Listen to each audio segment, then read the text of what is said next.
안녕하세요. 매식경 시작하도록 하겠습니다. 오늘은 기업 분석편 말고요. 하반기 매식경 10편 진행하도록 하겠습니다. 자, 여러분들 오늘 이슈는요. 대출 막차 잡아라에 대한 내용이에요. 여러분들이 지금 금융권 이슈에 대해서 제가 기업 분석을 해드리고 있지만 이것 말고도 우리가 적어도 이제 금융권에 내가 관심을 갖는다고 한다면 적어도 금융 환경이 어떻게 변화하는지 이런 것은 관심을 충분히 가지셔야 돼요. 그런데 우리가 사실 취준생이다 보니까 실질적인 공부를 한다기보다 공부를 위한 공부를 하는 경우가 대부분이거든요. 근데 그럴 수밖에 없어요. 그래서 제가 이제 여러분들한테 소개해드린 내용들은 대략적으로 금융 환경이 이렇게 변하네. 은행의 산업이 이렇게 변하고 증권의 산업이 이렇게 변하고 뭐 보험의 산업이 이렇게 변하네. 그런 방향성으로 매식경을 진행해 주시면 좋을 것 같습니다. 자, 오늘은요. 지금 요즘에 최근에 대출에 관련된 이슈들이 굉장히 많아요. 그래서 이 대출이 지금 정부에서 굉장히 쪼이고 있는 상황인데 그럼 이런 것들이 왜 그런 건지 그리고 지금 여기 기사에 나와 있다시피 은행 신용대출을 일주일 새 6배나 폭증이 됐다는데 결국 그러면 잘 보세요. 대출 막차 잡아라. 이게 뭐예요? 대출을 하는 사람들이 지금 많다는 거잖아요. 여기 나왔다시피 은행의 신용대출이 일주일 새 6배가 폭증됐다. 그러면 왜? Y가 이제 중요한 거잖아요. 우리가 알아야 될 건 금융 현상에 대한 이해죠.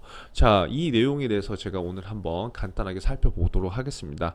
제가 지난번에도 얘기를 했지만 여러분들이 지금 아직 이제 직장인이 아니고 하다 보니까 대부분 수신 쪽에 이제 치우칠 수밖에 없는데요. 우리가 살아가다 보면 여신 쪽에 굉장히 이게 살면서 필요한 것들이 많아요. 여신은 곧 우리가 어떻게 보면 대출이라고 할 수 있는데 대출을 받는 종류는 제가 말씀드렸죠.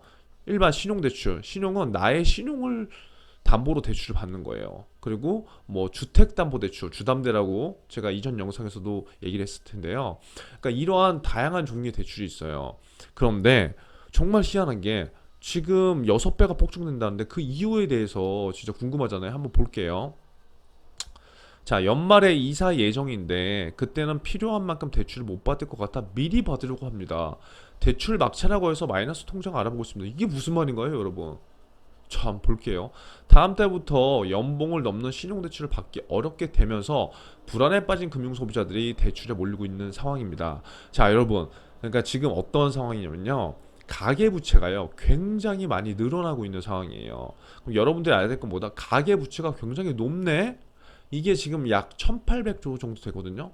그럼 우리가 생각했을 때 1800조가 도대체 어떤 돈인지 사실 잘 감이 없잖아요. 그런데 1800조가 넘었다는 거 굉장히 가계부채가 굉장히 높다는 거예요.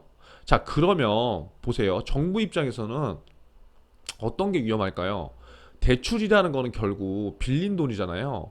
그럼 대출을 금융권에서 돈을 빌려주는데 돈을 빌리는데 돈을 갚지 못해. 상환 능력이 예를 들어서 없다고 한다면 그게 어떻게 되겠어요? 금융권에서 내가 은행에서 돈을 빌렸는데 돈을 빌렸는데 나중에 갚지를 못해. 금리가 지금 그리고 조금씩 이제 상승되는 추세잖아요. 이번에 한국은행 기준금리도 0.75bp로 올랐고요. 그쵸? 그러면 이게 만약에 연쇄적으로 많은 사람들이 대출을 받는다고 한다면 상환 능력이 없으면 이게 가계부채 위험이 국가에 대한 위험이 이제 증가가 되는 거예요. 예를 들어서 IMF 때를 이제 생각해 볼 수도 있겠죠. 물론 지금이랑 IMF 때랑 완전히 달라요. 하지만 그럼에도 불구하고 가계부채가 계속적으로 증가된다는 거는 정부 입장에서 보기엔 그렇게 긍정적인 현상은 아니란 말이에요.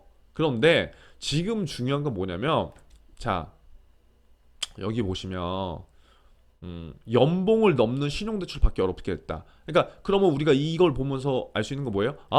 그럼 지금까지는 연봉을 넘어서 대출을 받을 수 있었네? 라는 걸 알 수 있는 거예요. 자, 그럼 어떻게 되겠어요? 연봉을 넘어서 신용대출을 받았어. 근데 지금은 이제 정부에서 이런 것들이 우려되다 보니까 야, 너희 이제 연봉까지만 신용대출 해줄 거야 라고 제한이 걸린 거예요. 제한이.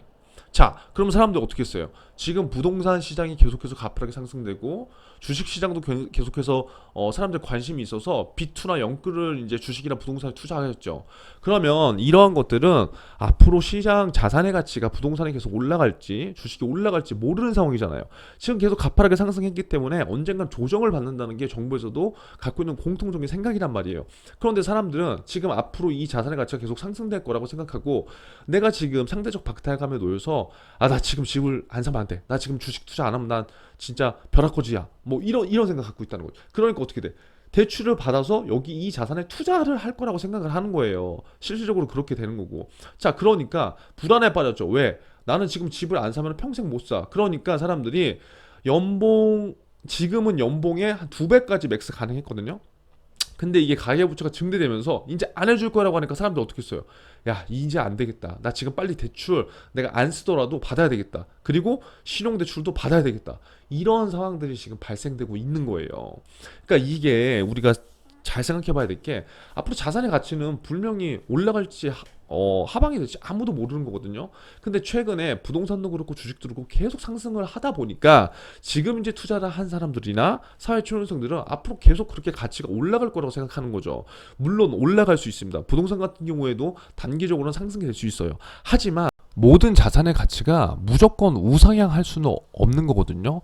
부동산 시장이 최근 가파르게 상승했고 주식 시장이 가파르게 상승을 했기 때문에 예전에 투자를 안 했던 분들이라 지금 이제 투자를 시작한 사회 초년생 분들은 이 자산의 가치가 굉장히 상승된다고 앞으로도 생각을 하겠지만 정부의 입장에서 봤을 때는 만약에 이러한 자산 가치가 하락이 된다면 B2라든가 영끌을 한 사람들 입장에서 굉장히 큰 타격이 있을 수가 있다는 거예요.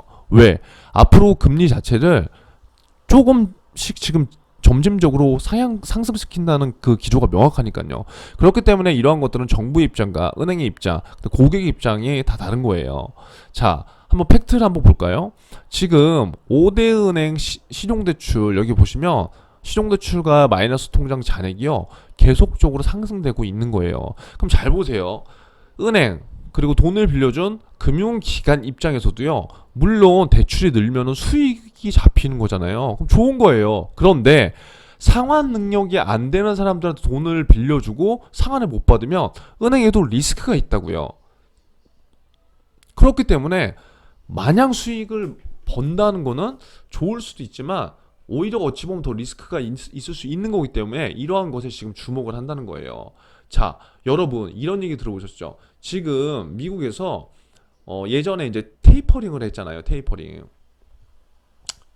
한 게 아니라 이제 할 예정인 거죠. 근데 테이퍼링이 지금 하기 전에 양적 완화라는 거였지. 양적 완화. 그럼 이 양적 완화가 뭐예요? 경기가 안 좋으니까 돈을 푼다는 거거든요. 여기저기 금리를 낮춰서. 그런데 지금 미국의 고용 지표나 그 다음에 미국의 경제 성장률은 지금 괜찮게 많이 올라왔다는 거예요. 그럼 미국 입장에서는 이렇게 된다면 더 위험할 수도 있을 것 같으니까 이제 어느 정도 경제 성장이 밑받침됐으니까 돈을 양적 완화한 거를 다시 갖고 오겠다는 거예요. 금리도 약간 인상시키고. 그러면 미국이 금리를 인상시키면 우리나라는 영향이 없냐? 따라갈 수밖에 없어요. 그런데 지금 시점에서는 이달에 한국은행에서 기준금리를 0.5에서 0.75로 또 인상을 시켰죠. 그러니까 우리나라가 지금 더 발빠르게 대응을 했다는 거예요. 그럼 잘 보세요. 대출을 많이 해줬어. 물론 좋죠. 하지만 갚을 능력이 없는 사람한테 대출해주면 금리가 올라가면 그 금리에 허덕이는 사람들이 분명히 발생되고 그러한 것들을 오히려 정부 입장에서 봤을 때는 훨씬 더 가계부채가 증가되고 개인들의 서민들의 이런 삶이 더 피폐해질 수 있다. 이제 그런 점을 우리가 볼 수 있는 거예요. 자, 본다면 자 보세요. 신용대출이 급증한 것은 최근 금융당국의 강력한 가계대출 지침에 따라 은행들이 대출 한도를 대폭 낮추기로 한 영향이다라고 했죠. 여기에 가장 먼저 발빠르게 대응한 은행이 어디냐? 농협은행이에요. 여기 어디 나와 있는지 모르겠네. 농협은행. 그리고 농협은행을 따라서 다른 은행들도 지금 하고 있죠. 여기 나왔잖아요. 농협은행이 신규 대출 중단은 24일부터 했다. 그래서 이러한 현상들이 지금 일어나고 있는 거예요. 자, 이 내용에 대해서 조금 현실적으로 좀 알고 싶은 분들은 제가 어제부터 소개해드렸던 제 다른 유튜브 채널에서 현실적인 얘기를 좀 하면 들어보시면서 공부를 해봤으면 좋겠어요. 위에 제가 링크를 올려드릴게요. 관련된 얘기를. 자, 그래서 여러분들이 지금 저랑 같이 매식경을 할 때는 약간 취업적인 측면에서 전반적인 금융 방향성을 알아간다고 한다면 제 다른 채널에서는 현상에 대한 이야기 그리고 그런 것들에 대한 궁금증들을 여러분들이 남겨주시면 제가 답을 해드릴게요. 그래서 여러분들이 제 다른 채널에서 오셨을 때는 중대장님 저 누구예요? 라고 해주시면 제가 여러분들에 맞춰서 답변을 해드릴 테니까 그렇게 좀 공부를 해보셨으면 좀 좋겠습니다. 그래서 아무튼 지금 대출을 많이 받으려고 하는구나. 그런데 은행에서 그 규제를 하는구나. 정부에서 규제를 하는구나. 그래서 그 전에 사람들이 대출을 많이 받으려고 하는구나. 오늘은 여기까지만 알아주시면 될 것 같습니다. 아무쪼록 여러분들 힘내시고요. 제가 최대한으로 여러분들을 위해서 열심히 누가 보든 않든 한 명이라도 여러분들이 조금 올바른 금융이 되고, 그리고 올바른 고객들을 맞이하고, 그리고 좀 건전한 금융 문화가 확산됐으면 저는 좋겠어서 제가 이런 것들을 하기 때문에, 제가 100% 맞는 건 아니지만 좀 다양한 측면으로 여러분들이 사고할 수 있는 것들을 제가 도와드릴게요. 그래서 아무쪼록 힘내시고요. 공부 열심히 하세요. 화이팅!